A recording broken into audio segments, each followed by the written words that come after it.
Merry Christmas, everyone. Thank you for joining me on this Tuesday, 2 days before Christmas.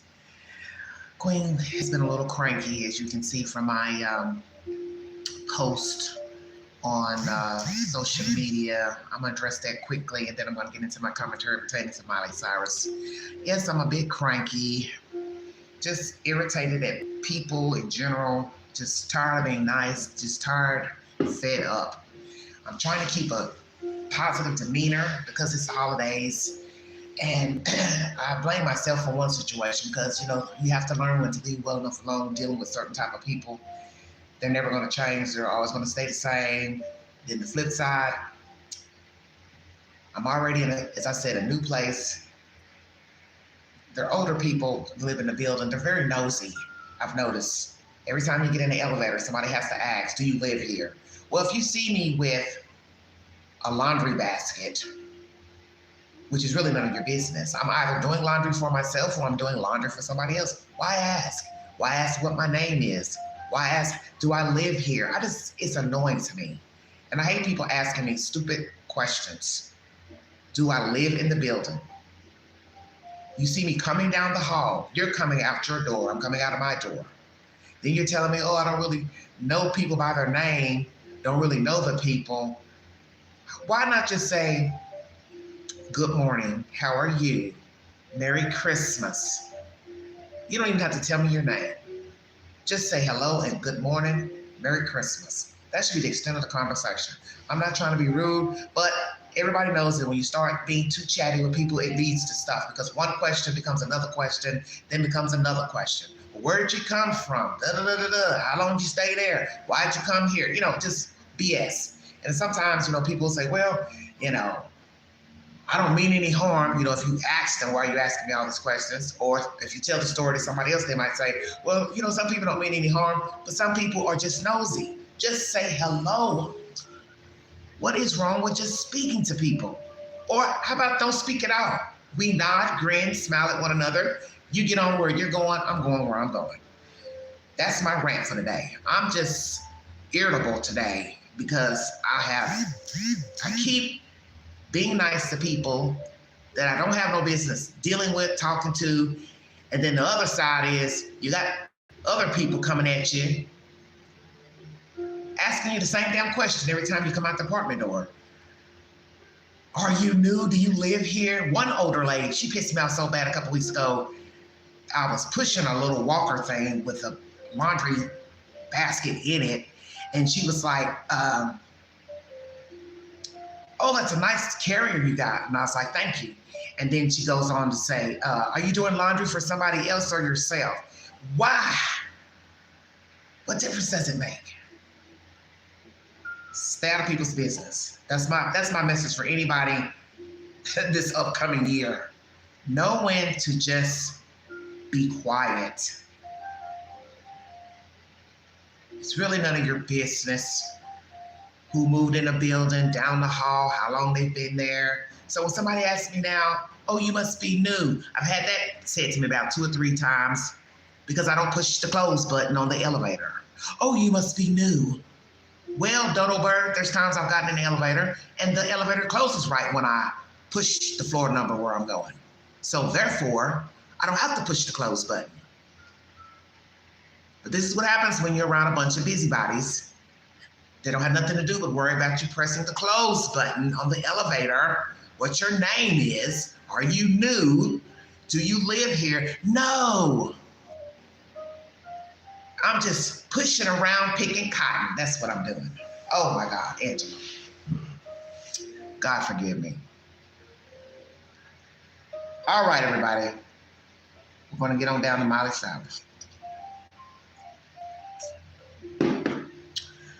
Oh, I wonder why some people are so damn evil and mean. You people make people just irritate the fuck out of me. And then too, for somebody who commented earlier on the channel, I have a post up, a video up about Donald Trump making the 24th and the 26th national holidays. I am just bringing you all the breaking news. You have a problem with the fucking news. Call the White House or local news. Why are you questioning me? Who's your source? Well, Google it, and you'll see several entities are talking about December 24th, 26th being national holidays. Why do I need to make up a video about something that Donald Trump said? Most of you know I don't even like Donald Trump. So I'm not getting ready to go make up anything about that man, okay? Or anybody else, whether I like them or don't like them. But if you have a problem with that news flash of information, feel free to write into the White House and you can question Donald Trump why he made the 24th and the 26th federal holidays. Jesus Christ. On to my information. God forgive me, but I'm just irritated today. AOL is the source of this information. In case somebody thinks what I'm getting ready to repeat is fabricated. Damn. Woman claiming to be Miley Cirus's real birth mother reveals how old she was when she got pregnant. Jamie Lee, 45, has spent years pursuing dismissed lawsuits over a claim that she is pop star Miley Cirus's real biological mother. Speaking publicly for the first time, Lee alleged she became pregnant at 12 and later gave birth to the child she believes grew up to be the music icon. She recently shared details of her alleged teenage pregnancy, as well as her attempts to contact Cyrus in a recent interview with a British media outlet. Lee told the Daily Mail that she was born in Ruidoso, New Mexico, and she allegedly had a child rife with exploitation. According to Lee, she became pregnant when she was only 12 years old, and she spent years moving between states while trying to survive circumstances that were beyond her control. I knew that I wanted to protect this baby at all costs, she told the Mail. Lee said she chose the name Miley during the pregnancy, explaining, I specifically picked the name Miley as soon as I realized I was pregnant because of all the miles I had traveled. She claimed she told people that she was older than 12 at the time, which helped her avoid immediate scrutiny. I had been telling people I was 14, she said. I had braces and that was helping to make me seem older than I was. Well, Jesus, what's the difference between 12 and 14? 2 years. Oh, Lord have mercy. Lee claimed that as a pregnant child, she approached several well-known figures in hopes of arranging adoption. She alleged she contacted Julia Roberts, Ozzy, and Sharon Osbourne, as well as Hillary Clinton, while traveling across states. According to Lee, no one contacted police or child services, and she said she asked people not to involve authorities because she was afraid of being returned home. I'm sure I also said, please don't call the police, she said. I was a runaway and I didn't want to get sent back to my family. After those alleged encounters, Lee said she decided to approach Dolly Parton, whom she admired. She claimed her grandfather drove her to Tennessee, where she met the singer after a Grand Ole Opry appearance. Lee alleged that while Parton declined to adopt her child herself, she connected her with Billy Ray Cyrus, who had recently risen to fame and who was allegedly looking to adopt the baby. Lee claimed she gave birth alone in Ocean Beach, California, before handing the baby to Billy Ray Cyrus and his then wife, Tish, at a rental property in Encinitas.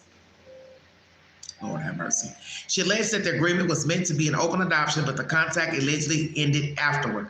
Billy Ray Cyrus denied her account. After a Tennessee case was dismissed, he called Lee's claims false and absurd and said adoptions in the state required court approval. Miley Cirus has long been reported to have been born in Tennessee as Destiny Hope Cyrus. What? This is crazy. She previously explained that the name Miley came from the nickname Smiley, which Lee's account did not reconcile. Multiple lawsuits filed by Lee in state and federal courts have been dismissed. One judge even ordered her to pay roughly $7,500 in legal fees to Billy Ray Cyrus earlier after she filed a lawsuit against the family back in May. In a comment to the Mail, Lee claimed that she asked the Kardashian family for help as she believed they would know how to find her a lawyer. Lee claimed that the Kardashians owned property next door to her grandparents in Jammu. There's no evidence that any member of the Kardashian clan ever owned a home in the area. However, Lee said she did not remember the pregnancy or birth or years because of trauma. In 2016, she checked herself into an Arizona State University affiliated mental health facility where she said she was diagnosed with PTSD. I remember that I was and I had a baby, and I'm only remembering it now, she recalled telling the doctor. She said she later attempted to contact Miley through legal channels but received no response. Lee also said she tried reporting the alleged abuse with police departments in multiple states, but she was rebuffed and placed on a psychiatric hold. Last month, she filed a federal lawsuit against several police departments, accusing them of discrimination. Lee has stated that she is hoping Miley would agree to a DNA test so the truth could be established. I understand that I'm biologically her mom, she said. Does it mean that now I'm her mom? I'm not. She added that she did not want to disrupt Miley's relationship with her family and said she shared her story simply to help others with trauma. Well, let's read some of the comments by people on social media. One person says she is a carbon copy of her mother. That would be Miley Cirus and her mother, and looking like her father as well. Okay? Oh, Lordy, Lordy.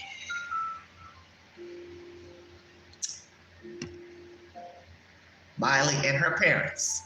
As you can see the resemblance in both parents. Excuse me. Okay, now. One person says she's a carbon copy of her parents. Miley is a young girl with her dad, Billy Ray.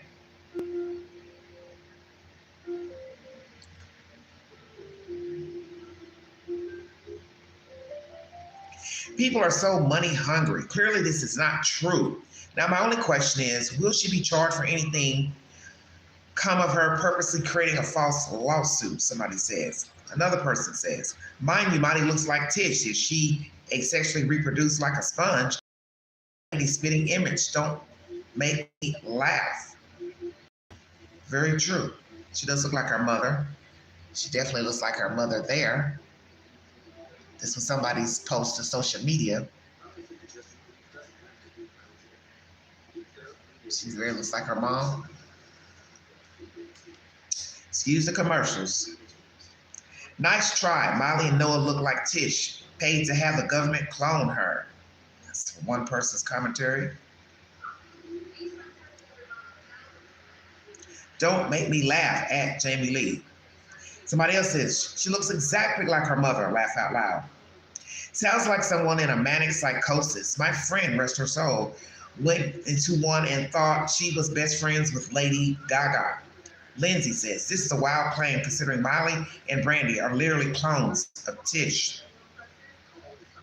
Another person says, since it's not going to trial and her case was dismissed with prejudice, there's no legal basis for them to countersue. The court granted Billy legal fees, so Jamie has to pay that. But unless they can prove malice or defamation, there isn't much else to do. Somebody else says, simple, get her DNA tested, have her pay for it, see if she wants to go to court. Very interesting.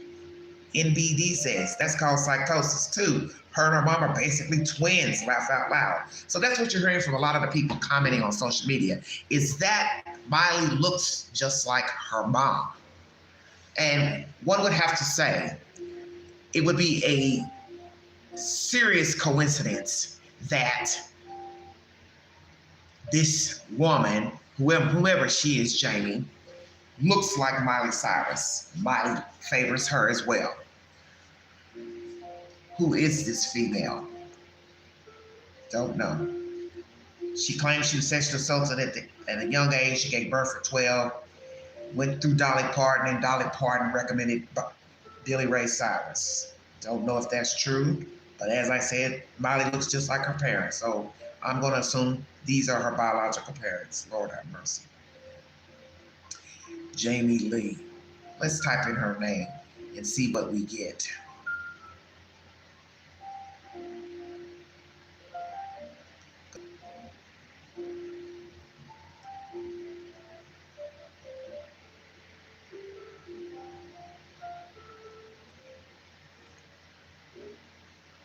See if we can get a picture of this lady.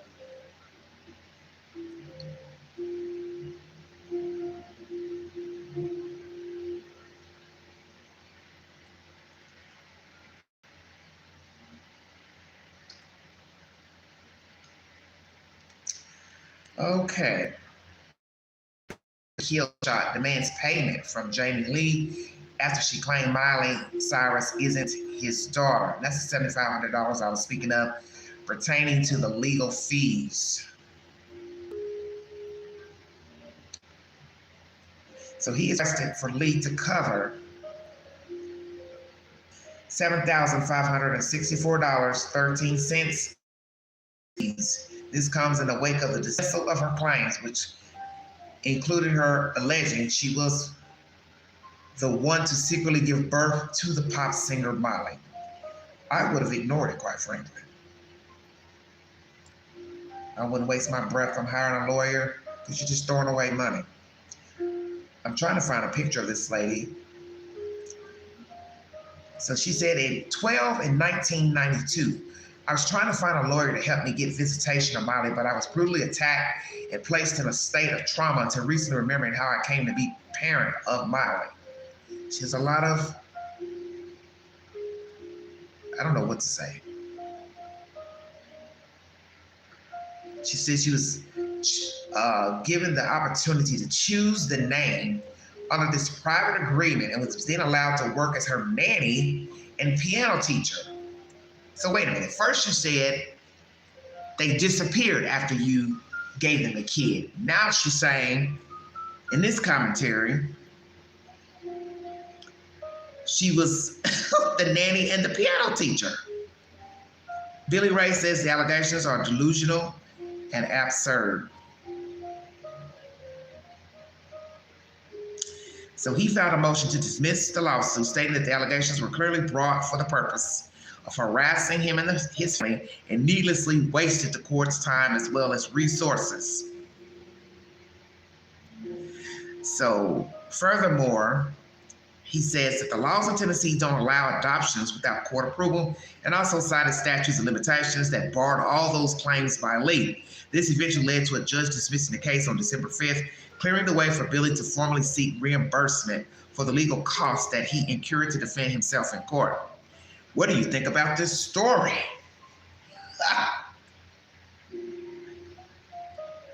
I'm going to press angry. Jesus wept. What do y'all have to say about this story I bring it to you? I'm trying to bring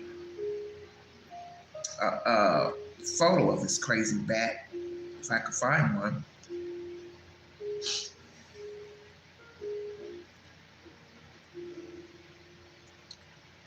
Everything's just pictures of Billy Ray and daughter. Photo of Jamie Lee, 45. No photos. Photos of Jamie Lee, 45, claiming to be Miley Cirus' mom.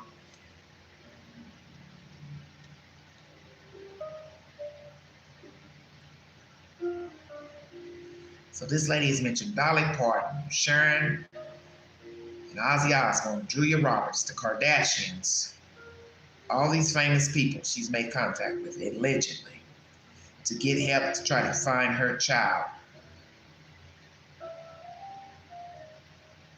They're not showing any pictures of this lady.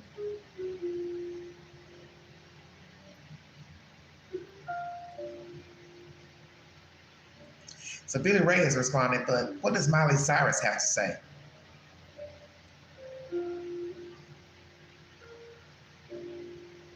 I can't find a photo of this dingbat. That's the latest, everybody, coming out of entertainment news. Once again, I apologize for my demeanor at the beginning of this live stream. I've just got irritated here lately, today, matter of factly. So what I'm going to do is stay in my lane like I've been doing, mind my damn business.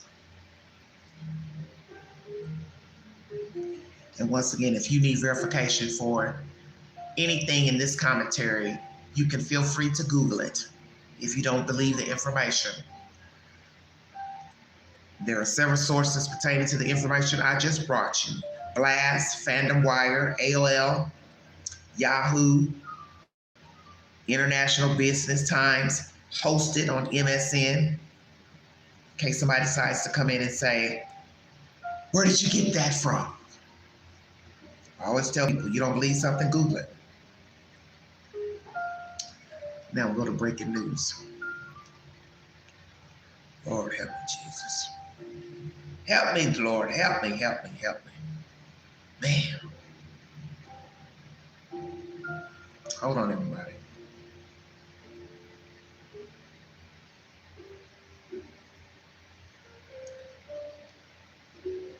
Nice music playing.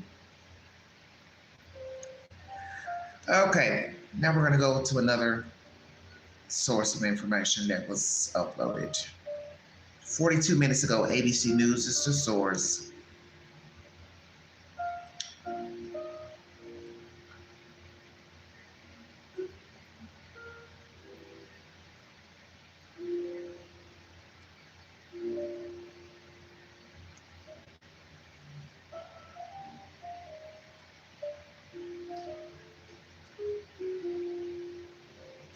One second. I don't see what I'm looking for.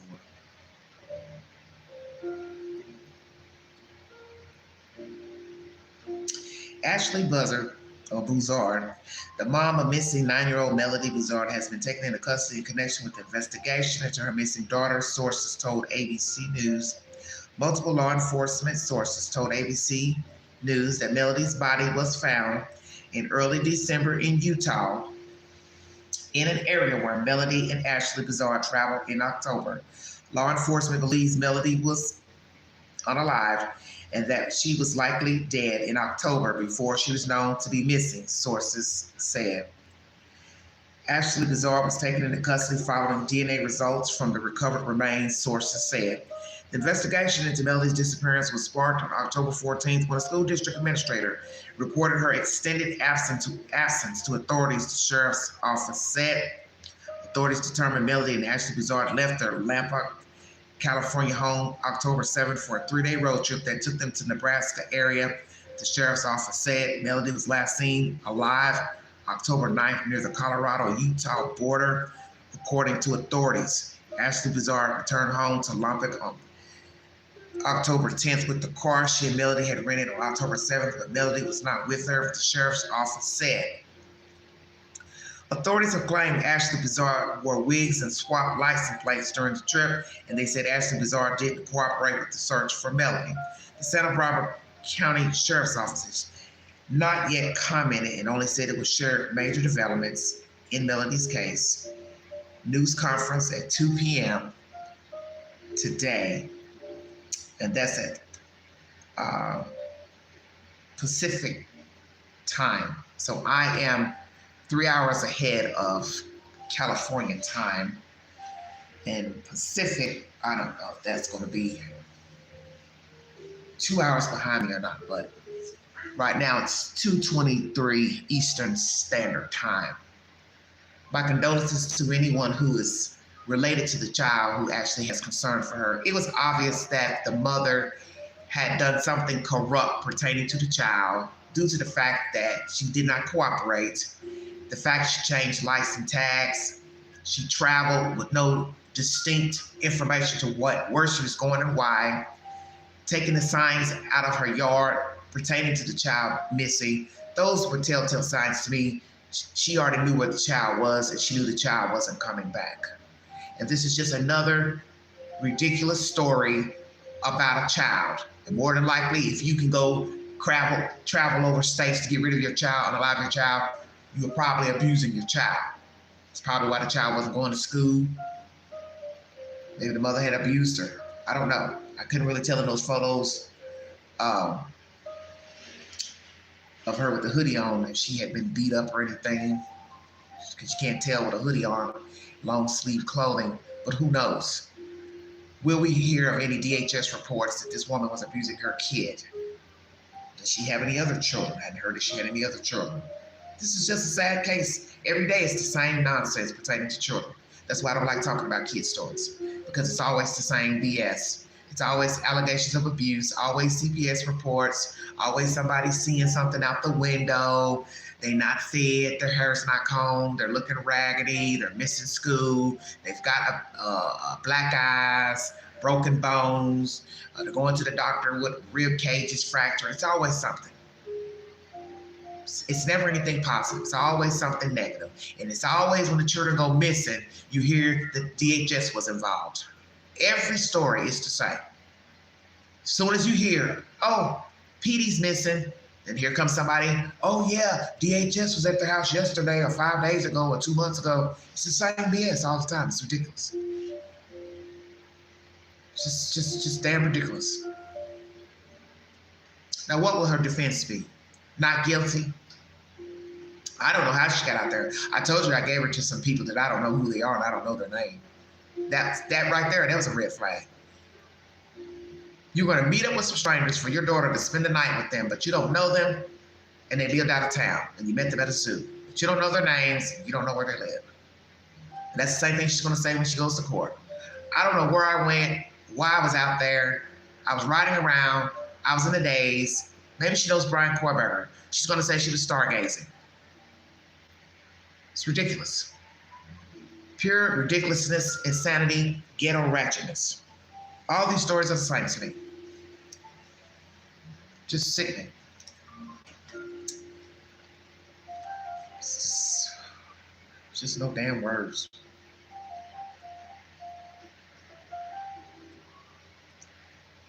But that's the latest, everybody. Now, there has been a lot of talk, Mr. Epstein files. Some files are missing. They were supposed to be released to the public.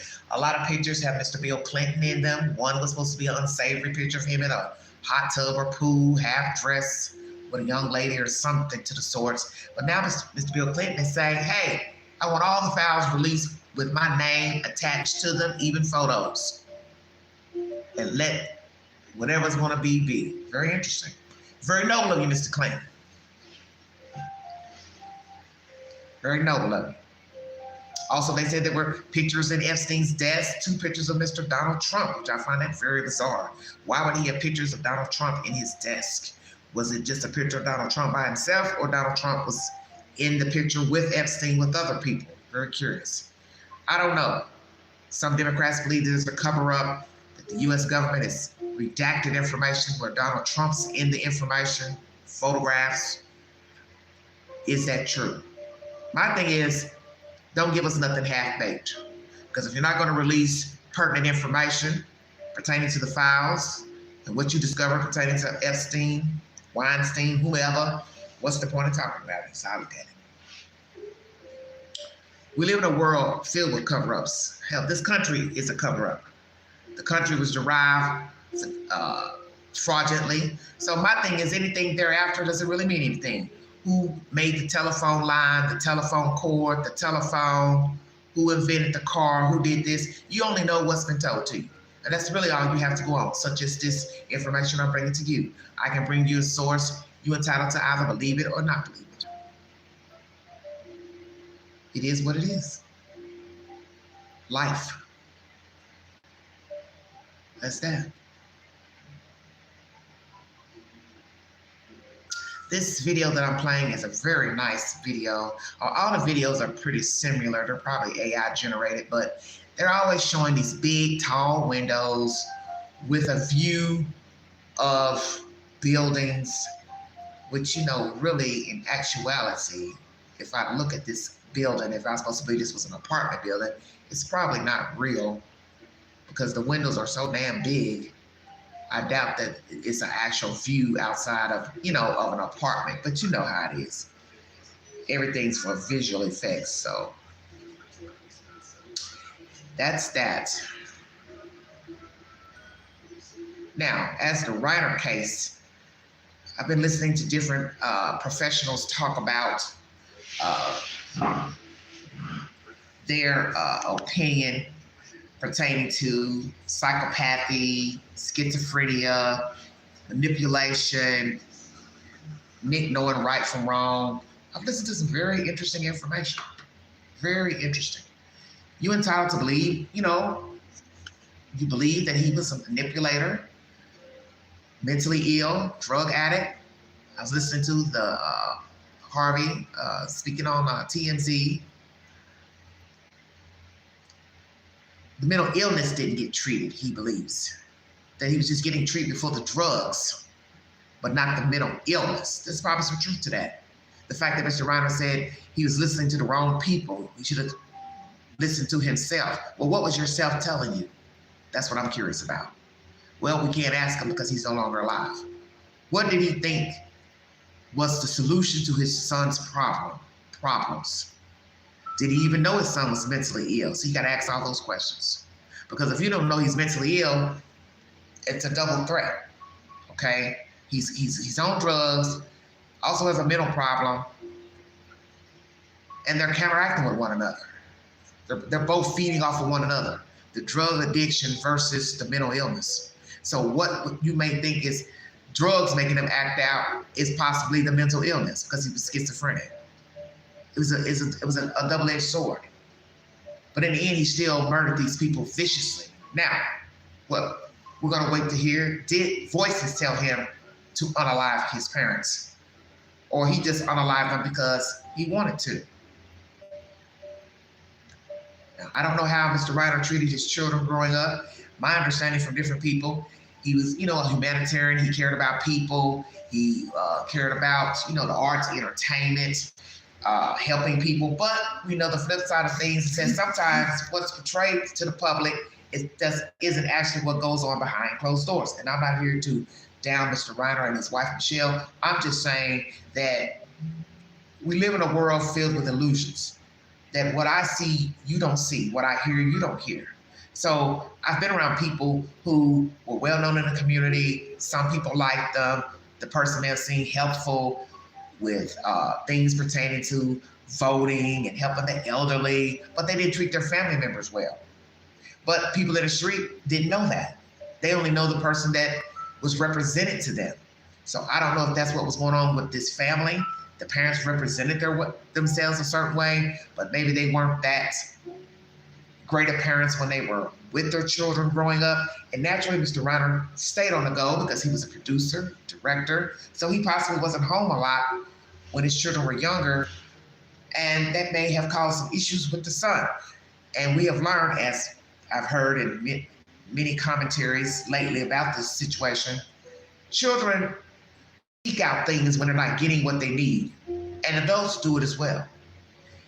A child may feel lonely, seeking attention, adoration from a mom, a dad, and they're not getting it. Well, then he or she will look for it elsewhere. And perhaps that's what happened with Nick. He was looking for something that he was not getting at home. Perhaps he was wayward growing up. Not really sure. I'm just throwing out, possibilities. And these people can't tell us because they're dead. The only people that can tell us would be their version, would be the brother and the sister. If they could tell us how their parents treated them growing up, how did the parents treat Nick? Because one thing we've learned in families, all children are not created equal. They're not treated equally. And I think most of you know this because everybody has a story to tell about growing up in a family. And sometimes people have different versions of their parents. One kid may say, I had a great mom, great dad. And then another kid may say, oh no, I didn't like them. They were mean. They didn't treat me well. They abused me, ridiculed me, put me down. But they may have treated their other children very well. And that has happened. So everything is, as I said, about interpretation. Was this one a wayward child? Did he have mental problems at a young age, but the parents didn't know he had a mental problem until later in life? When was he diagnosed with schizophrenia? Was he diagnosed with schizophrenia when he started going in and out of rehab at 15? See, all that's going to be relevant. But only relevant to him as a defense because many people are not going to care what the hell was wrong with him. Schizophrenia, drugs, his parents are dead and brutally murdered. But the flip side is he could have easily murdered his parents and not been on drugs because we have known schizophrenics to become violent. It's not to say that all schizophrenics are violent, But some do, because they're listening to voices tell them, these people are trying to harm you. This person is trying to harm you. So the flip side of the story is that Nick could have easily done the same crime and not been under the influence of narcotics, methamphetamines. We won't know. But I was listening to Pat Brown and another doctor, and they were giving some really interesting information that I want to share with you all, and then I'm going to check out of here. Everyone is having a wonderful holiday season. If you're not feeling well mentally, please call someone. If you have to call a hotline, call a friend, a family member, or pray to Jesus, because he's always on the main line, and he's always there if you need somebody to talk to. They're not able to answer you back, but he's there listening. I know these are very turbulent times. Christmas, Thanksgiving for many people who have lost family members, children, mom and dads, grandparents, and it's very hard for some people. Very reason why some people don't celebrate Christmases, Thanksgiving, birthdays. And somebody I know recently has passed away. I don't know how Mr. Larry passed away. I've been trying to get information, but I did sign on to his memory board. So my condolences to Larry's family, his passing. I am Facebook friends with one of his baby mothers, and I had no idea she had children with him. See, Queen don't know everything. So I don't keep up with everything that goes on in the community. But I know when I read her post, I was looking like, what in the world is she saying? I said, oh Lord, please don't tell me this guy's passed away. So terrible.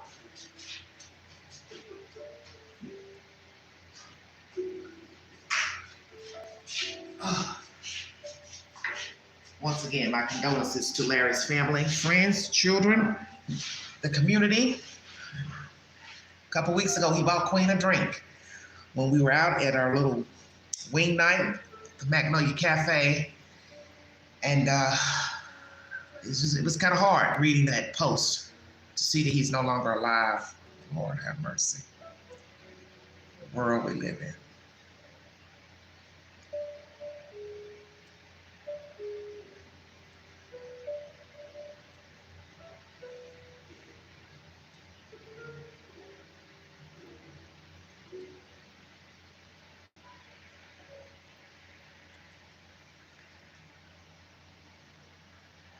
A couple of years ago,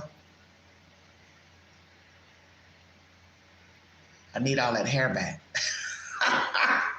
6 years ago, that's Queen. All right, we're gonna go over here to YouTube and sorry about the commercials. Lord of mercy. Used to be I could play the videos, there would be no commercials playing. I wanna play some content for you all pertaining to the Reiners. And you give me your opinion. Take the polls on my community page. I have a lot of polls. I put up a lot of shorts. I'm going to put a short up about this Miley Cirus nonsense too.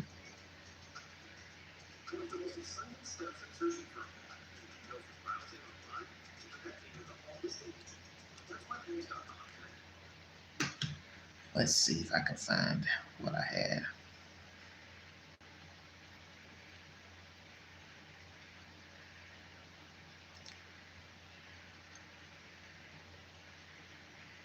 Parents don't. I listen to that lady. I listen to somebody else. I've been listening to so much stuff lately. Okay, everybody. Check out Pat Brown, Profiling with Pat Brown. She's got some interesting commentary on the Reiner situation. You let me know what you think.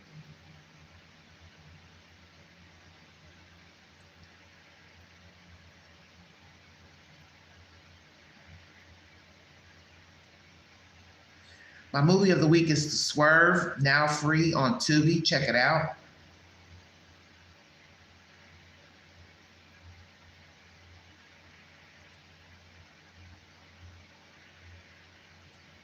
I want you to watch this video called Watch How Ex-Secret Service Talks About How Many Friends Do You Have? That was a real interesting commentary. Also, CBS has done a short documentary pertaining to Rob's life. It's 45 minutes long. I've got it shared to my community page.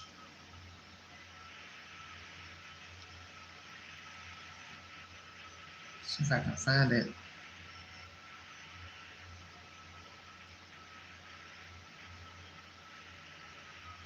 Should be in here somewhere because I was listening to it. Welcome back. I'm April from the Space Maker Method, and we're here. Oh, Lord. I don't see it in my history for some reason.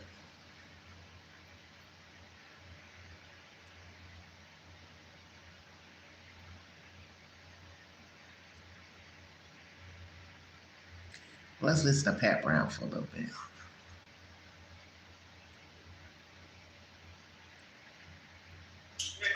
Is a psychopath. I cannot say that. However, I do feel that there are times when parents are unable to recognize. Oh my Lord, are you serious? Sorry about that, everybody. The danger they and their families are in by certain family members because they, first of all, love them. They want to believe that everything's going to be okay. And so they play down a lot of behaviors. And many times when they take the child to the psychologist or psychiatrist, they also do not tend to like to say the word psychopath. So they will say things like bipolar or maybe they have autism or whatever. They'll come up with something else, but not, maybe narcissism, maybe borderline personality disorder, but not psychopathy, because that kind of means that, A, you can't treat them, and that you're kind of at a dead end. Well, so I'm not going to say Nick is a psychopath because I cannot, because I'm not a psychiatrist or a psychologist, and I have not been able to diagnose him. And I'm sure he is going to be going to, his attorney is going to a defense, a psychiatrist or psychologist who will come up with some kind of something for him. But I don't think it's going to be psychopath. But I want to talk about what does happen if parents don't recognize psychopathy in their children. So I want to look at the situation where you have the Reiners murdered by their own son, 32-year-old Nick. This is Rob Reiner and Michelle, his wife, and mother of his child. What happened? They had 3 children. 2 of them seemed to have turned out okay. This guy, not so much. What happened? Why did they not kind of realize what they were dealing with? And I want to read you a couple things that Rob Reiner said. I'm going to include that in how I'm going to analyze this. Nick's addiction struggles began in his teens, and he spent years homeless and in and out of rehab, which I think was 17 times in and out of rehab. When he would go in, and the parents would bring him home, let him stay with them, or in the guest house, and maybe not require him to work or whatever, try to help him get on his feet. And then he got back into drugs and would go back into rehab, and this went on and on and on. In a chilling comment during a 2015 interview with The Hollywood Reporter, Rob looked back on the very hard times for their families. Now, this is 2015, so we're talking about 10 years ago. The number one job of any parent is to keep their child safe. Well, I want to point out that at a certain point, the child is not a child, they're an adult. Exactly. And it becomes the responsibility of the adult to keep themselves safe. And it's the responsibility of the parent to keep the rest of their family safe from that adult. He said the number one job of any parent is to keep their child safe. And I hadn't done that, the actor said at the time. And now here I have done that. I kept him safe. He came out alive. That was in 2015. Now, here's another statement from him. If your kid is going through rough times, as a parent, your main job is to keep your child safe. So I would do anything, the director said earlier in an interview. At the end of the day, I know my child better than any expert does. And I probably should have trusted my own instinct and And that's one of the things I did learn about this whole experience. The psychiatrist or psychologist said that he was a liar and a manipulative person. And he said, I should have trusted my own instincts and not left him in the hands of those people. I should have done what I should have done for my child. And in the long run. Let's stop right there. What is it that Mr. Reiner saw in the information from the doctors that he did not believe or trust? Because obviously there is an issue, or there was an issue of trust and belief. But the point is, you are now deceased by the hands of your own son, you and your wife. So whatever you didn't believe, you were not factual in your belief. And see, that goes back to what I keep saying. Everything is about interpretation. That what I see, you don't see, vice versa. And that's what happened with Mr. Reiner, possibly also his wife. For all we know, they were in disagreement on the diagnoses, the belief of what these doctors were trying to tell them about their son. See, a lot of people don't want to accept the truth. For all we know, they've always known he was mentally ill or schizophrenic and didn't want to accept it. Because there's something missing here when he's giving this commentary that he should have trusted his gut. Well, fast forward from 16 until now, 9 years later, you're now dead. Your child found you and your wife bludgeoned by your own other child. And now that lady has to live with finding her parents dead. It is no telling how long it's going to take for her to even get that image out of her head. Mr. Reiner was wrong. You did not know your child.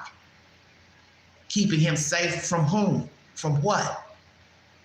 Because as you're going to hear from Ms. Brown, you didn't do due diligence to yourself and your family, friends, community by having this thing living in your house, on your property, getting him in and out of his troubles from rehab, jail, wherever he was, whatever he was doing, because he had a double-edged sword, as I said, mentally ill and an addict. The two don't go together. They never have, they never will. You can't give you can't give a mentally ill person drugs. A mentally ill person alcohol, it doesn't work. Look what happens to people who are walking around and you think they're sane and they're high on drugs and alcohol. You see how they fucking act. Eventually they have memory problems. They act out, they become violent. That is a known fact. Dealing with certain type of narcotics, a mild-mannered person now is violent, has an attitude problem, negatively. So now you counter in mentally ill and drugs, they don't mix. And sadly, Mr. Reiner was wrong. His own words came back to haunt him. That's why it is said in the Bible, you have to be very careful what you claim. Speak it and it shall be so. You claim it on your tongue and it can come to fruition. And now he and his wife are a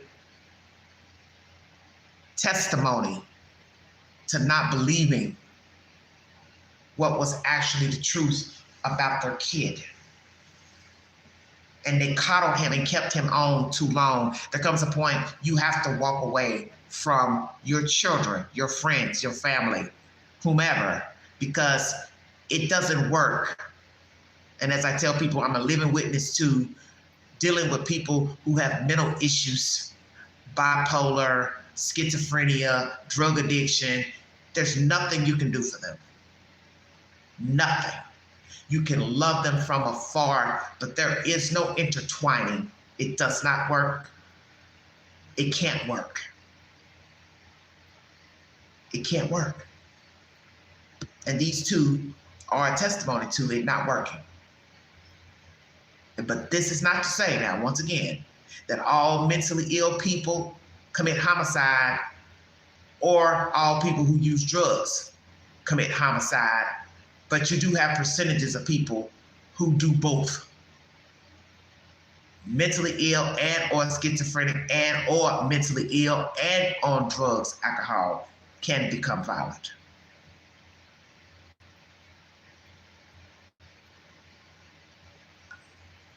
It turned out he was wrong. 100% wrong. they said about him, the experts said he was a liar and a manipulator. Now, a lot of people say people who are addicts do lie and manipulate because the whole point is to get the drugs. Exactly. Next hit of drugs, right? Mm-hmm. But there's way more to that in this story. He stated that they didn't have a good relationship when he was growing up. And I don't know why, so I'm not going to sit here and say why that is. There are those who believe he's quite controlling. There are those who believe he suffers from a lot of anger. There are those who say he's the sweetest guy ever and loving and all that kind of stuff. And I'm not there to be able to prove one thing or the other. And by the way, I know there are a lot of people who have seen his political viewpoints on this. Please do not comment on them below. Yes. That's not what this is about. And this is not a political chat. Let me say this. Oh, I totally agree with that. People show a different side of themselves to different people. Okay? This goes back to what I was saying earlier in the live about a person being allegedly kind, generous to the community, doing things in the community, helping people do things in the community, but they don't have a good relationship with their own children, grandchildren, because people put on a different face. And I have seen the signs recently. Same person acting nice in a text. Next minute, they're calling you out your name for no reason because they get triggered just from asking a question. And that shows you there's a sign there's something wrong with you. If a person can't ask you a question, you're getting all worked up. Do you understand what I'm saying? Just a simple question. But it's okay for you to ask questions. But you don't want nobody getting mad at you and cussing you out and cutting you off. But that's exactly what Pat is speaking of. The manipulation. So long as you're giving that person what they want at that time, everything's good. You're nodding your head in agreement like a bobblehead, being a fool and a clown. They're all right with you. But the moment they're not getting what they want, what they need, what they think they need, you are public enemy number one. You are a problem. Now here comes the disagreement, the flying off the handle, the going into a rage, the lashing out, the name calling, because they can't get what they want from you. And I won't doubt that's probably what he was doing. So long as he's getting money, getting a check written, money put in an account, free place to live, eating, access to a phone, amenities, wash your clothes for free, come in and out someone's home property as you see fit. Mom and dad are all right. Everything's good. Dope man got the dope, he's good too. But dope got the dope, how's he looking at you? Sideways. Mom and dad are telling you, hey, you're not keeping your room clean, you're not keeping the guest house clean, wherever you're staying. Now they're public enemy number one. Oh, I know all about that manipulation. I'm speaking from dealing with it personally. Everything is fine until you hit that switch with the person. Now, they're erratic and they've got a problem with you. This is why you cannot deal with addicts. And sadly, you can't deal with people who are mentally ill because it's nobody's fault that they acquire PTSD, some form of trauma, alternate personality, bipolar, schizophrenia. It's not their fault. But you don't have to sell your soul to the devil to deal with them and their mental illness. It's just the way it is. And this is why a lot of people go down the rabbit hole trying to save these people. You can't save some people. And look at the price the writers paid for being saviors. But one doesn't know what the parental relationship is with kids when they're young. And of course that means Rob, and also means Michelle. So you have kids growing up, and I want to say this about Hollywood. Hollywood is not a normal place. And I'm not talking about anything freaky weird like a lot of people believe, but just the fact that it is a very unique place full of people who are in the industry, a lot of rich people, a lot of famous people, a lot of journalism. It's not an easy place to grow up being a child, having a grandparent and a father who are famous, extremely famous and extremely rich, and you're hanging out at all kinds of people's houses, that are rich and famous. He seemed to feel that he could never be what his father and grandfather were, that he was nowhere going to be able to compete with that. Now, he could say, I never expected him to. But on the other hand, there he is in the midst of all of this. Some personalities do well with that, and some personalities can't handle that kind of constant stress, in the sense that I'm never going to be as big as everybody else, around me, including my own father, including my own family. I'm just never going to be that. I don't have whatever it takes. And yet you're around that all the time. Yet there's a massive amount of money. There's journalists every place. And parents often don't have time to spend with you when they are working on, when they're acting, when they're working on projects which take up massive amounts of time. I don't know what happened in the family, but I can say Hollywood is not an easy place for a kid to grow up in. And unless a family, parents decide, find a way to make your life a little bit normal, some kids fall by the wayside. And they can fall by the wayside early on. And they can get attachment disorder even when they're babies and when they're toddlers, and then they decide that nothing they do works. Right. Everything they try fails. Mm-hmm. And at that point, screw you all. And they start, by the time I believe by age 5, are already maybe psychopathic. And they live for them. They only know that they have to fight against everybody else. They don't care about anybody else because they don't think anybody cares about them. So then they just a matter of how I can get over on everybody because I'm never going to win. By their rules, I'm never going to win. I'm never going to be what they are. I'm never going to be able to be as good as they are. I'm never going to, whatever. I'm never going to be. And therefore, I'm going to be something in my own right, whether it be a drug addict, ha-ha daddy, or whether it be embarrassing you, or whether it be whatever. I'm just going to do it my way, and I screw you up. And it appears that could be the path that Nick Reiner was on. And then we get to the point where he goes in and out of all these institutions, and sometimes they do let him stay on the street and he's homeless. And then they let him back in again, and let him back in again, and let him back in again. Why do they do that? Is it because they love him and don't want him? They're trying so hard to make him, and finally, they want to win? Is it an issue of embarrassment? I don't know, because I'm not them, and I don't know them.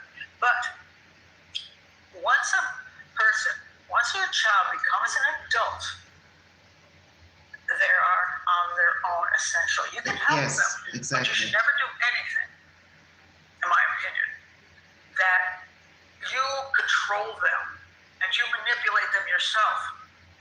And if you're going to help them, then you can help them, but only in certain ways. And after that, they have to help themselves. And if they choose not to help themselves, you got to let them go. And maybe it'll take 20 years before they help themselves. Maybe they will die in a ditch. But once they reach a certain point, you cannot allow them to lie and manipulate, steal, destroy your home, threaten you, and keep playing these games with you, because at some point you ought to recognize it may not be just the drug addiction. It may be the mental state. It may be the personality disorder that is also there with the drug addiction. Because a lot of people seem to separate two things. You're either a psychopath or a drug addict, but you can be both. Exactly. You can be both. So it doesn't, just because you're one issue doesn't mean you don't have the other issue. And you need to recognize when both issues are there together, because you can't fix psychopathy. You may be able to help with drug addiction, but you can't fix psychopathy. So if you have a character as a child who is very questionable as to anything about his mental state, in other words, you notice that he lies, he manipulates, he doesn't care about anybody else but himself, highly narcissistic. You see, it's all about him and not about you, and he has no empathy for anybody else. You're probably looking at a psychopath. But if you're going to ignore that, you're going to pay the price one day. And I believe that's exactly what happened. Now, here he is, 32 years old, and still not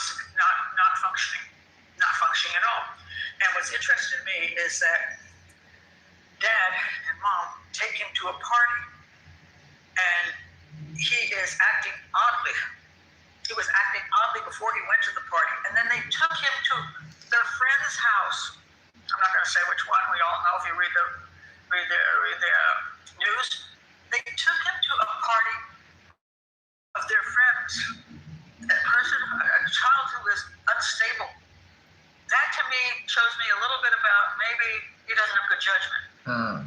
Because he shouldn't be inflicting him on his friends. That's very If true. your child is a problem, especially 32 years old, you Yes. don't take them there. Yes. You keep them home. You get them someplace else. You don't take them to your friend's party. Exactly. So that's poor judgment. And then, of course, they get home and they get stabbed to death by that son. Now, here's what that really bothers me, and this is where I think that parents of children who have real severe psychological issues, not just drug addiction, but possible psychopathy. He had to, and his wife had to remember, they had 2 other children. His daughter arrived and found their bodies. Well said. Come on with it, Pat. What if that daughter had been there at the time? And Exactly. they got killed. He would Yes. have killed his sister too. Yes. He would have killed his brother too. He Mm-hmm. wouldn't care about either one of them. So you would have provided protection for him, but not protection for the 2 other children. Why not? Come on, Pat. Because that's your duty too. So if you have 2 children who are being threatened by the 3rd one, this one is the one that you need to remove Exactly. and not put your other 2 in danger. But that's exactly what happened. And thank God the siblings weren't home when he decided to shred his parents to death. Now, of course, the siblings have to live, especially the sister who found their bodies. She has to live forever with the image in her head of her parents being brutalized bodies. She has to live with that. So that's something he could have prevented as well. Both of the parents should not have had him around to do that, so that their daughter had to live with that for the rest of her life. And now, of course, the daughter and their other son have to live with this becoming public, this going through the court system, and of course the lawyer is going to say, oh, he didn't know what he was doing, blah, blah, blah, blah, blah. All I can hope for the siblings of Nick, let him go. That's my advice to you. Let him go. Don't provide bail for him. Don't provide legal help for him. Don't provide money for him. Don't take him back. Don't visit him in prison. Let him go. It's sad, but it's like a rabid animal. A rabid animal you can't save. You can't save him either. And all you're going to do is destroy your life, continuing to try to be a family member to him. He doesn't care about you. He doesn't care about his parents. He doesn't care about you. And he will use you, lie to you, and manipulate you. Yes. Just like the psychiatrist said, Yes. don't let him do it. Walk away. He's made his choice. One of the most horrific choices in life, actually killing your parents. Let the system deal with it and walk away. Don't do what your parents did and put yourself in harm's way. So that's my thoughts on this. Yeah. So if you have someone in your family who exhibits all the signs of psychopathy, you can go look them up on Harris Checklist. Just put that into your Google, put Harris Checklist in. A psychopath, to you, you're either useful or you're in the way. Yeah. And as long as you're useful, they can be nice, they can lie to you, manipulate you, Honey, do say what it. they want, be friendly to you. Even Lord you're like, have oh my mercy. God, I like it. It's so nice. As long as you're useful. As soon as you're in Exactly. the way, you might get stabbed to death. Don't let it happen to you. Don't let it happen to your family, because they deserve to be safe too, and even more so than the person that you're trying to save. So those are my thoughts. Thank you for being here. If you're new to the channel, please. Pat Brown, everyone, please feel free to check out her YouTube channel. Well said, Pat. Well said. I was thinking about this the other day. And then once I listened to her, I've been thinking about the case. And then once I heard her speak, it may sound a little harsh or rough around the edges to some. That's probably why Mr. Reiner and his wife are in the situation that they're in, no longer alive, because sometimes it's hard to hear the truth. And I can't say how the doctor spoke to them about the diagnosis of Nick, but I think we know there's some truth to it because the people are dead. There's just no way of fluffing it up and talking around. These people are gone. And the daughter found her deceased parents in a horrific state. And she has to carry that around with her. Not just seeing them dead, but brutally dead. Knowing her brother did it, assuming he did it, now arrested, charged, and whatever happened before then. Because this is what happens with a lot of us as people. And it's not to victim shame, but we have to stand account for our roles in how we deal with people. And I speak for myself, so there's no judgment on anybody in the universe, all of us. You know the role you play with people. Whether they're a sociopath, psychopath, mentally ill, drug addict, alcoholic, or just some nasty old bastard. You have to know when to bow out. And it may take a couple of times, may take 10 times, 12 times, but you don't want to be a casualty. And these people, 9 times out of 10, felt guilty because of his issues and really just didn't know what to do and where to take him. And it, as I said, a double-edged sword. You're talking about mental illness and an addict. He needed treatment for both. Both. And as I said, this could have been a fatality even without him being on drugs. If indeed he was hearing voices, don't know. But yes, the fact that they thought more of Nick than their other children and themselves. Because you always got to remember, self is first. Self-preservation should always be number one. I've got to do what is best for me, not you, Pookie, Ray Ray, Bubba, nobody. Self-preservation is always number one. And we as people tend to forget about ourselves. This is why we get caught up in drama with others. And we allow people to use us, manipulate us, as she is saying here in this commentary. They come with a smile, but you are only as good as what you can do for them. And I'm seeing this more and more with people I have dealt with personally, men specifically. The same characteristics. Drug-induced, alcohol-induced, obviously got some mental SHIT going on, and you ain't worth nothing unless you are serving up a purpose. You are I so long as you give me what I want, what I need at that time. I'm mad at this one, I'm gonna take it out on you. Now I'm mad at you. I know you ain't done nothing to me, but I'm mad any damn way. And as they say, the mental illness and the drug addiction does not help. And in the end, you cannot continue to feel sorry for these people. Oh, he's got a mental problem. Oh, he's on drugs. So what? That ain't your problem. And that's what the writers should have said to themselves. It's not our fault he has a mental problem. It's not our fault he is an addict. Because a lot of people deal with all types of strife, trauma in life, and they do not become addicts. They do not get a mental problem. They just deal with life as it comes. I don't know Nick's story. I don't know how he was raised. I don't know how he was treated in his home. I don't know when he was diagnosed with schizophrenia. But we now know he has both issues and he has 2 dead parents. And he is the cause. And Pat put it down swell. You cannot save everyone. And frankly, it's not your job. And a lot of people, as I have said, have had to fall by the wayside in learning you cannot save everyone. Everyone cannot be saved. And this goes for mentally ill, drug addicted, and not. You have to think of yourself. And when you have other children, you have to think of your other children. So imagine this person lashing out at a young age with other children in tow. And he's getting all the attention because he's acting out, mad at the world, whatever the hell was going on with him. Or he felt mistreated, I don't know. And see, people don't think about that.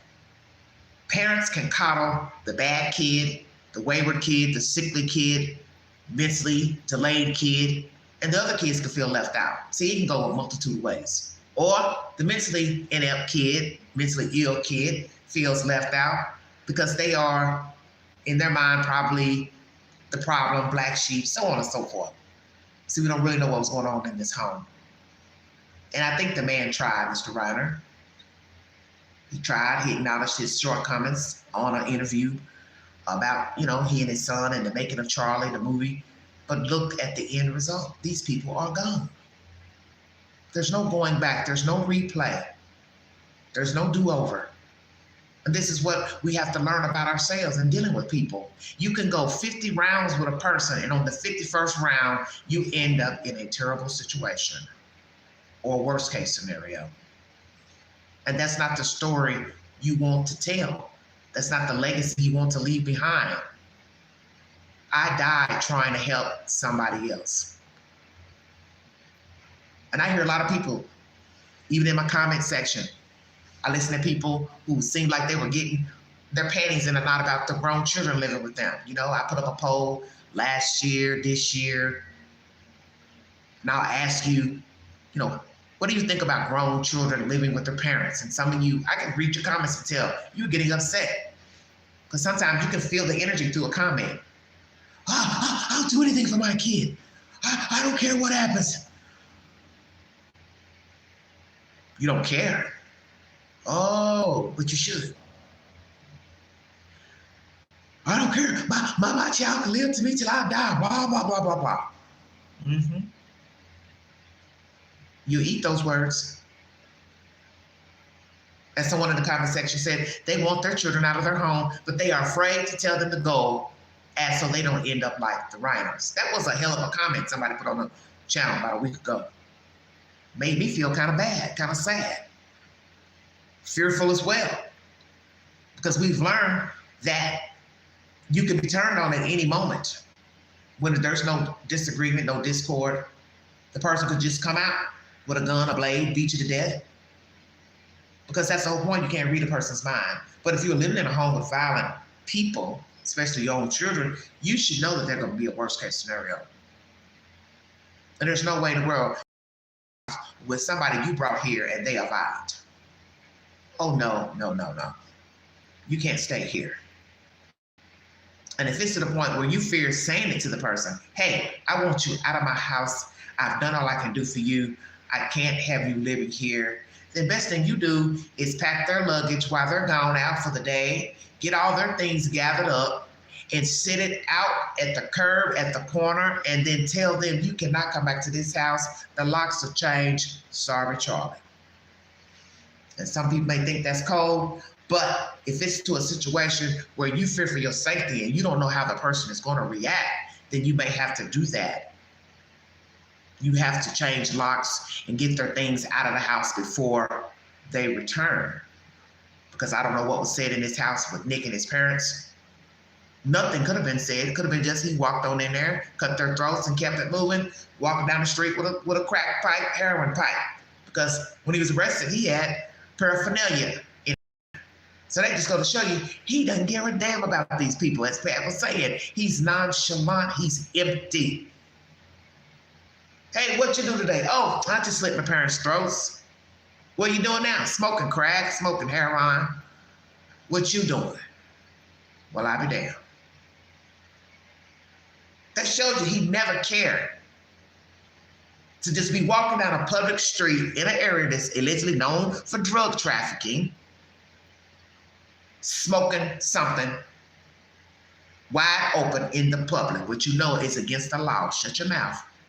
But when you don't care, and that's where he was. So that to me shows you the manipulation right there.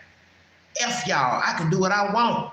Use you, abuse you, cut your throat, and walk out the door, smoke a pipe on a public sidewalk.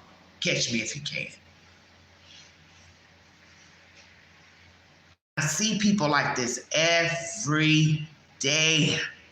I've told this with this type of crazy phenomenon from the last place where I live other places I've lived, just a blatant disrespect for self.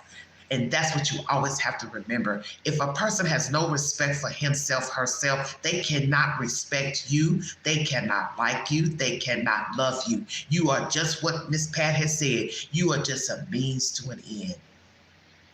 That is it. What purpose you're serving me today? You can't give me what I want, what I need. F you. I don't need you.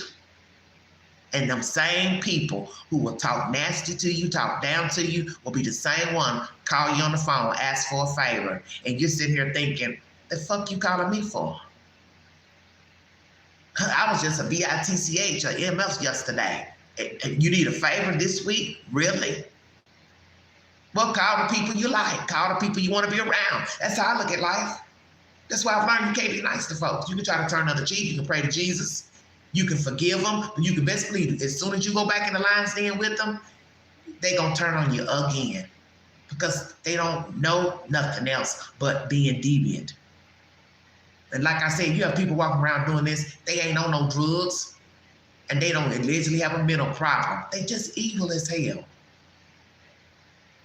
And you have people like this.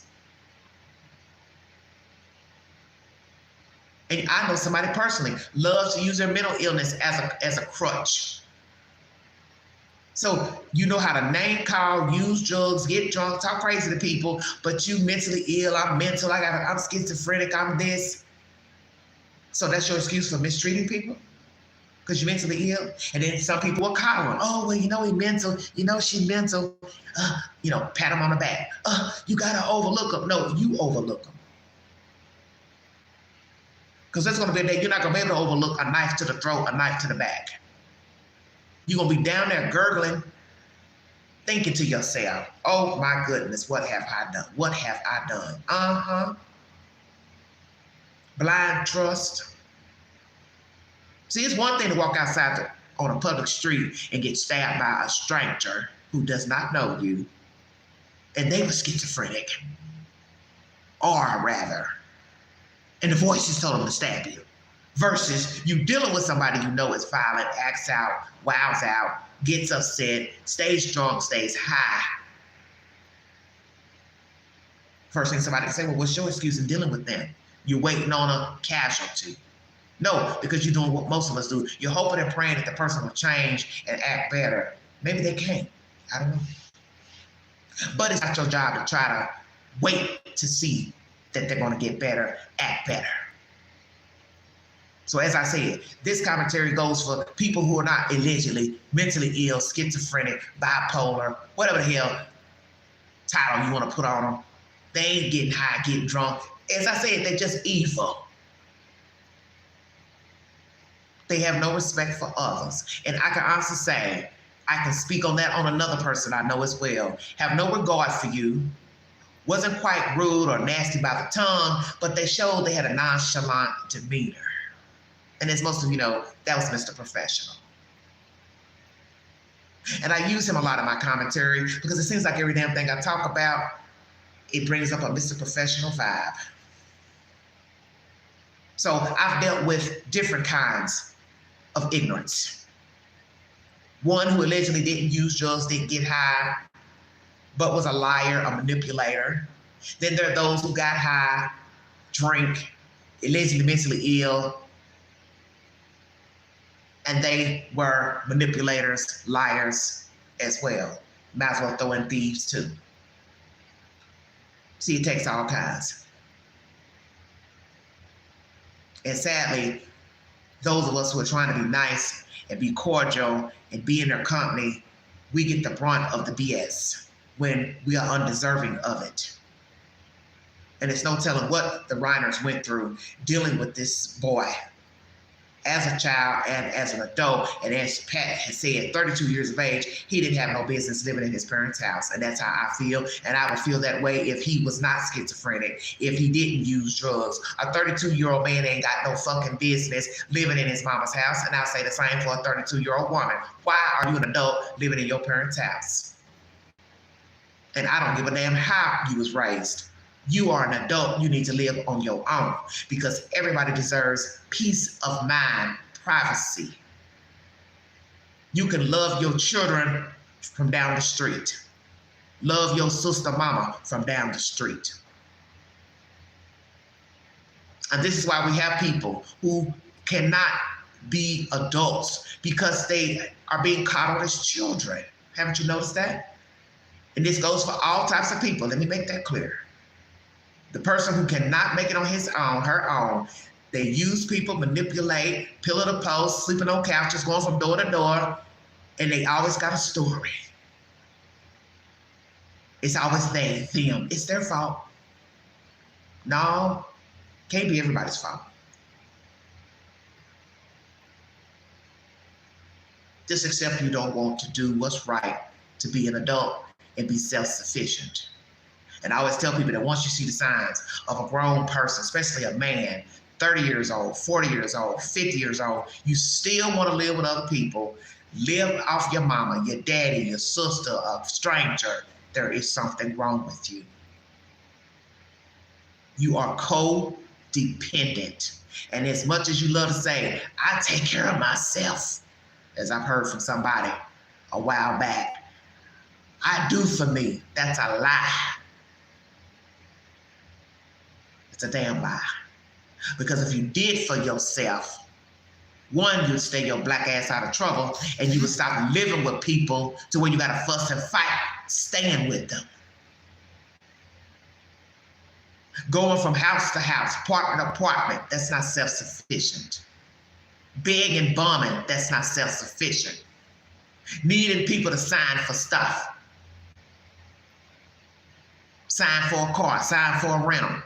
That's not self-sufficient. You're a user. And that's what this boy did to his parents. It's the same game. I need. I want. Don't give a F about the other people, what they need, what they want. It's all about you. No empathy, no care. That's a sociopath. Pretending to walk around and act normal. That's a sociopath. Psychopath, F them. Oh well. Do as I please. This is a horrific story. As I say, blind trust. And we do it every day, dealing with people, family members, friends, associates, strangers. You're trusting the people want to do right by you. Even after they have struck you, done something inappropriate, said something inappropriate, you go back in and deal with them again, and they strike you again. There comes a point when you have to say to yourself, I am worthy and I'm better than this. And I don't give a damn what you got going on. You schizophrenic, you this, you that, bipolar, deuces.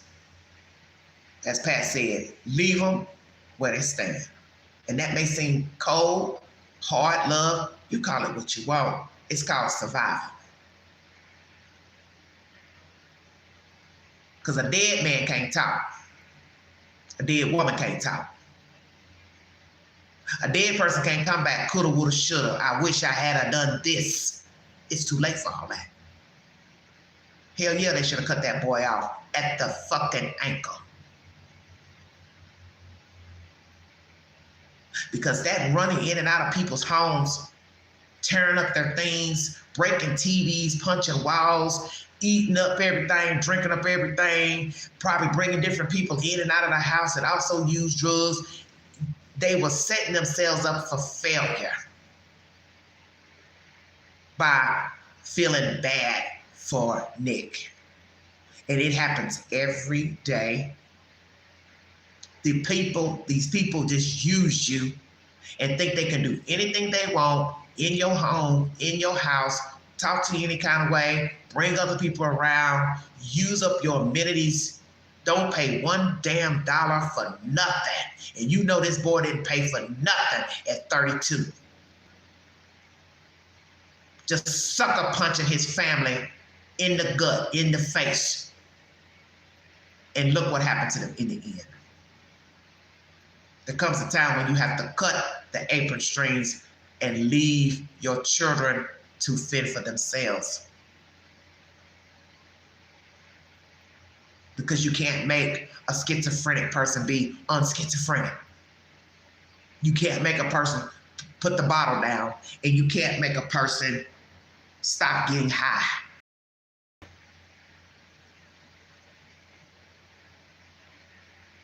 "18 rehab facilities. Come on now. 18 rehab facilities. Are you serious? So as I said before, he needed treatment for his mental issues alongside the addiction. And when you've got a father or mother or both don't want to hear what the doctors have to say about the child's diagnosis, there's nothing but doom left, because you're not wanting to accept the truth.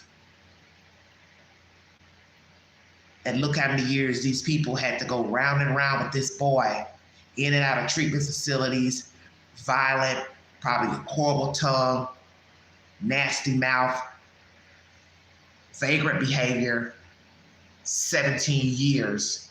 And that's not counting what we don't know, when he was under the age of 15, what the dynamic was like in their home. Prayers to the writer family, the children. May God be with you these upcoming months while you navigate the court system with your brother. Don't know if they're going to stand by his side or help him in any way, but as Pat Brown said, leave him be. They want to get closure, cut him off, leave him alone. Don't write, don't visit, don't take any phone calls. Just move on. Bury your parents, divvy up the real estate, monies, and never look back. Go to court, don't go to court, whichever. If you're subpoenaed to court, then you go show up, because that's what you're supposed to do. But after that, keep on moving. Because this Nick is a lost soul, and the only person that can help him is God. He's the only person. That's my commentary. This live stream was pertaining to Miley Cirus. There's a woman by the name of Jamie Lee, Jayme, who claims that she is the biological mother of Miley Cirus. I believe I got that name right.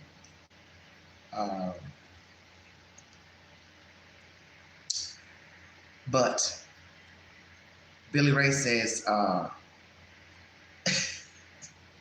that's my child. You are not the mother. Dear God, I can't. This is some crazy nonsense. Yeah, I think that's her name, Jamie Lee. Let's make sure I spelled that right. Hold on, everybody.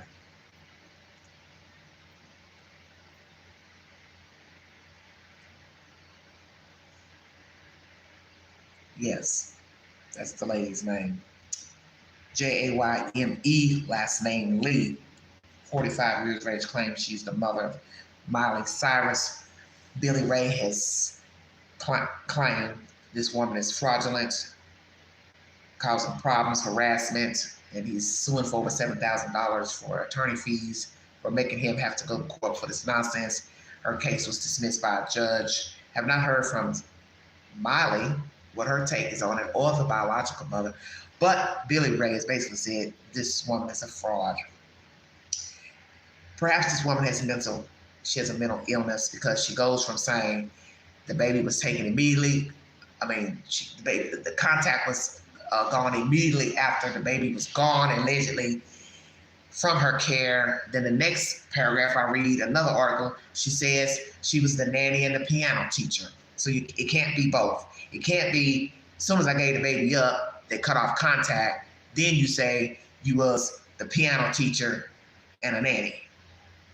And then she puts in all these other famous people, Dolly Parton, the Kardashians, the Osbournes, saying she reached out to them. Then there's verification that the Kardashians never lived near where she said her mom or grandparents lived. It's just a bunch of BS. I think the woman's mentally ill because there's no consistency in her allegation. And you do have people like this. And once again, possibly she's schizophrenic as well. Making up things, believing things, voices telling them things that are not true. So hopefully this woman gets some help and stop running to the courts claiming that Miley Cirus is her child and trying to sue this family. Because in the end, if it was an adoption, it's over with. And as Billy Ray says, Tennessee courts say you have to do it through the court, an adoption. So naturally he's saying there will be a record of it. So Jamie Lee, sit down somewhere, honey. Sip you some hot cocoa. It's Christmas time. Rest your nerve. Lean on Jesus because you need some mental help professionally. If you know someone is exhibiting mental illness, you think they're schizophrenic, bipolar, talking to themselves, answering, making up outlandish stories, you need to refer them to get some help. If they're on their own, maybe you need to call Adult Protective Services to say this person needs some type of help, especially if they're acting erratic, violent, and not taking good care of themselves. Maybe someone can get them the help that they need. Now, if you want to deal with somebody that's on this level, that is your choice, your prerogative, but know that if they have violent tendencies, you have seen them act out violently, best you cut your losses and keep it moving. And so you don't end up a casualty such as Rob and Michelle Reiner. Once again, my serious condolences and prayers to the Reiner and their extended family. If you'd like to donate to this great network or Christmas donation, $ Big Angie 129 Cash App. Stickers and chats are always welcome during the live stream. Follow me on the Newsbreak app and here on YouTube. Happy holidays, everyone. Merry Christmas to you all. Please be safe if you're out there shopping. Be aware of your faculties and your surroundings. Do not leave boxes outside of your home to show what you have purchased. Watch yourselves leaving parking lots and shopping malls and shopping centers. If you feel you're being followed, pull your car into a well-lit area and dial 911. And be careful being approached by others in parking lots. Anyone walking around the house back and forth, stirring about parked cars, just dial 911, everyone. Hope you all will stay safe, be peaceful. And another thing I want to say, because I may come back and I want to talk about loneliness at the holidays. There are many people who do not have extended family and friends. They're either homeless or they live alone. They could be young, they could be elderly, but they do not have people checking on them. There'll be no one asking them to Christmas dinner, to go anywhere, to shop, bring a gift, call. If you know someone that has this particular situation, please reach out to him or her by saying, hello, how are you? Do you need anything?